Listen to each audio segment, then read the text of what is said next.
Assalamualaikum warahmatullahi wabarakatuh. Perkenalkan, kami dari kelompok Penye Iwa. Di sini kami akan membahas mengenai ujian tengah semester sejarah arsitektur, yang di mana di sini kami akan membahas mengenai kasus yaitu kasus Yunani dan kasus neo-modern. Sebelumnya, izinkan kami memperkenalkan diri. Saya Latifah Mifta Mulyani sebagai moderator, dan rekan saya. Saya Fathiyakula Azmina. Saya Neldia Reza Sahara Putri. Saya Cangga Dwi Cahyo. Baiklah, di sini ada kasus identifikasi yang akan dibahas oleh Naira. Kepadanya dipersilahkan. Oke, jadi pertama kasus identifikasi. Kami mendapat kasus yaitu Yunani dan juga arsitektur neo-modern. Pertama, Yunani itu mulai dari 700 sampai 323 sebelum Masehi. Jadi material yang utama yang digunakan itu adalah batu marmer dan batu kapur. Di sini salah satu contoh yang kami ambil itu adalah Pantheon di Athena yang menggunakan ordo ionik dan ordo Dorik dan elemen ionik yang dihiasi dengan relief dan patung-patung dewa-dewi. Jadi ini berfungsi sebagai kuil dan merupakan simbol keagungan Yunani. Selanjutnya ada arsitektur neo-modern, adalah gaya arsitektur yang berkembang pada abad ke-20 yang menggunakan teknologi dan bahan sebagai elemen artistik dan memiliki kepedulian besar terhadap masa depan. Di sini contoh yang kami ambil adalah Aurora Place yang dirancang oleh Renzo Piano, berfungsi sebagai tempat tinggal, perkantoran serta ruang publik yang menggunakan kaca, baja, dan aluminium sebagai material utamanya. Baiklah, selanjutnya ada perbedaan arsitektur Yunani dan arsitektur neo-modern yang akan dijelaskan oleh Fatia. Kepadanya dipersilakan. Perbedaan yang pertama itu ada pada gaya dan estetika. Arsitektur Yunani terkenal dengan keanggunannya yang sederhana namun elegan.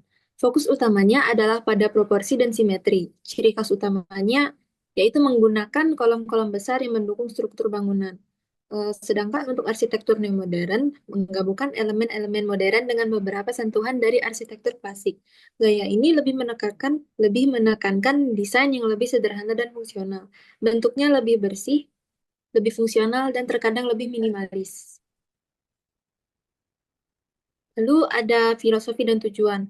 Filosofi arsitektur Yunani itu berfokus pada keindahan dan keteraturan, serta menciptakan ruang yang harmonis dengan alam. Tujuan utamanya adalah menciptakan bangunan yang mencerminkan keseimbangan antara manusia dan dewa-dewa.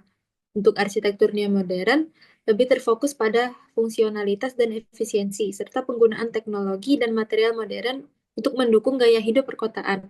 Desainnya seringkali didorong oleh kebutuhan praktis dan estetika yang lebih minimalis. Perbedaan pada material dan konstruksi. Arsitektur Yunani menggunakan batu kapur, marmer, dan kayu. Konstruksinya sangat terfokus pada kekuatan dan daya tahan bangunan dengan detail yang sangat halus. Untuk arsitektur neo-modern, menggunakan material modern seperti kaca, beton, dan baja. Konstruksinya lebih fleksibel dan dapat menciptakan bangunan dengan bentuk yang lebih variatif dan eksperimental.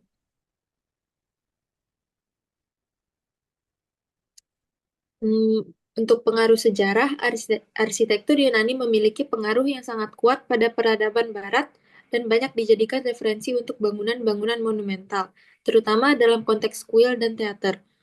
Sedangkan arsitektur neo-modern berakar pada perkembangan teknologi dan industrialisasi abad ke-20, serta gerakan seni dan arsitektur modern yang menolak ornamen berlebihan dan lebih menekankan pada fungsionalitas. Dan yang terakhir itu perbedaan pada fungsi bangunan. Arsitektur Yunani memiliki bangunan dengan fungsi utama untuk keagamaan dan sosial.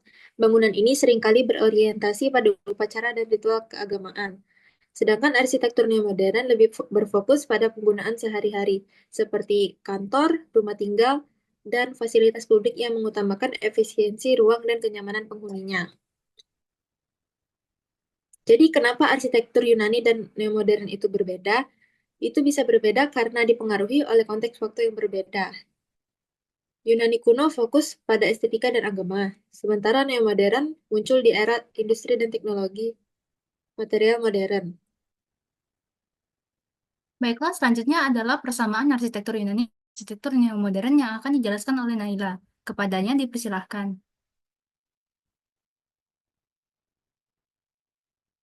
Oke, jadi salah satu persamaannya itu ada struktur dan elemen vertikal. Arsitektur Yunani sangat terkenal dengan penggunaan kolom sebagai elemen vertikal yang menopang struktur, yang memberikan kesan kemegahan dan kestabilan. Dalam arsitektur neo-modern, meskipun kolom tidak digunakan sebagai bentuk tradisional, tetapi tetap ada penggunaan elemen vertikal seperti dinding kaca dan atau struktur beton vertikal yang memberikan kesan tinggi, kuat, dan stabil. Selanjutnya, persamaan di antara kedua itu adalah keseimbangan antara antara struktur dan fungsi. Baik di arsitektur Yunani maupun arsitektur modern ada perhatian yang besar pada hubungan antara fungsi dan bentuk. Setiap elemen struktur di arsitektur Yunani seperti kolom dan entablature memiliki tujuan praktis seperti memberi nilai estetika. Dalam arsitektur yang modern, desain bangunan juga menekankan pada fungsi dan efisien dengan bentuk-bentuk yang praktis tetapi tetap menarik secara visual. Jadi kenapa kedua gaya tersebut sama? Kesamaan antara arsitektur Yunani dan neo-modern muncul karena keduanya itu memprioritaskan struktur dan elemen yang serupa. Meskipun dengan pendekatan dan teknologi yang berbeda, mereka menghargai keseimbangan dan penggunaan struktur yang kuat sebagai fondasi desain mereka. Baiklah, di sini saya akan menjelaskan mengenai kaitan fungsi dan bentuk arsitektur Yunani dan arsitektur neo-modern. Yang pertama, kita mempunyai proporsi dan kesederhanaan, yang di mana arsitektur Yunani sangat mengutamakan proporsi yang ideal dan keseimbangan bentuk. Seperti yang terlihat pada kuil-kuil Yunani, misalnya Parthenon yang menggunakan aturan matematis untuk menciptakan harmoni visual. Di sisi lain, arsitektur neo-modern juga menekankan proporsi dan kesederhanaan, tetapi dengan pendekatan yang lebih abstrak dan minimalis. Garis-garis bersih dan bentuk geometri sederhana dan penggunaan material modern seperti kaca dan beton mencerminkan prinsip ini. Selanjutnya yaitu fungsi dan struktur, yang dimana arsitektur Yunani menyesuaikan bentuk bangunan dan fungsinya, terutama dalam konteks keagamaan dan publik. Kolom-kolom Dorik, Ionik, dan Corinthian tidak hanya estetis, tetapi juga berfungsi sebagai elemen struktur utama.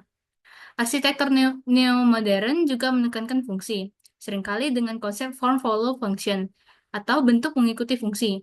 Namun, bangunan neo-modern lebih fleksibel dalam penggunaan teknologi konstruksi canggih, seperti struktur rangka baja dan kaca yang memungkinkan bentuk yang lebih eksperimental. Selanjutnya adalah material dan teknologi, yang dimana arsitektur Yunani menggunakan material batu seperti marmer dan batu kapur yang tahan lama, yaitu mencerminkan estetika klasik. Sedangkan arsitektur modern menggunakan material modern seperti beton bertulang, baja, dan kaca, yang memungkinkan eksplorasi bentuk yang lebih inovatif. Dan yang terakhir yaitu estetika dan ornamen. Arsitektur Yunani dikenal dengan ornamen klasik dan detail dekoratif seperti ukiran pada frieze dan pediment. Selanjutnya, arsitektur neo-modern lebih cenderung menghindari ornamen yang berlebihan dan memilih tampilan yang lebih bersih dan fungsional. Selanjutnya adalah analisis mengapa arsitektur Yunani dan arsitektur neo-modern memiliki keterkaitan. Secara keseluruhan, meskipun arsitektur Yunani dan neo-modern berbeda dalam konteks zaman dan teknologi, keduanya memiliki kesamaan dalam pencarian keseimbangan antar fungsi dan bentuk, proporsi yang ideal, serta ketertarikan antara struktur dan estetika. Selanjutnya yaitu perspektif arsitektur Yunani dan perspektif arsitektur neo-modern yang akan dijelaskan oleh Cangga. Kepadanya dipersilahkan. Oke, untuk perspektif arsitektur Yunani, yang arsitektur Yunani sendiri menekankan kesimetrisan, harmoni, dan proporsi ideal melalui penggunaan proporsi yang sempurna, elemen dekoratif yang elegan, serta hubungan bangunan dengan lingkungan sekitarnya untuk menciptakan kesempurnaan visual. Ada 3 orde utama, yaitu Dorik, Ionik, dan Korinthian, merefleksikan keindahan serta fungsi bangunan seperti kuil, teater, dan agora. Selain aspek estetika, arsitektur Yunani juga mempertimbangkan fungsi sosial, politik, dan religius, menjadikannya fondasi utama bagi pengembangan arsitektur klasik dunia. Lalu ada perspektif arsitektur neomodern. Arsitektur neomodern sendiri adalah gaya yang muncul sebagai evolusi dari modernisme, menekankan pada estetika yang lebih kaya dan teknologi inovatif, dengan bentuk bangunan yang dinamis dan fleksibel sebagai respon terhadap monotonnya gaya modern, sehingga menawarkan variasi dan ekspresi yang lebih luas. Baiklah, saya cukup. Di sini presentasi kami yang dimana kami memaparkan materi mengenai hasil diskusi kami mengenai identifikasi melalui kasus satu dan kasus 2 yang dimana kami membahas yaitu sejarah arsitektur Yunani dan arsitektur neomodern. Saya rasa cukup dan saya akhiri. Wassalamualaikum warahmatullahi wabarakatuh.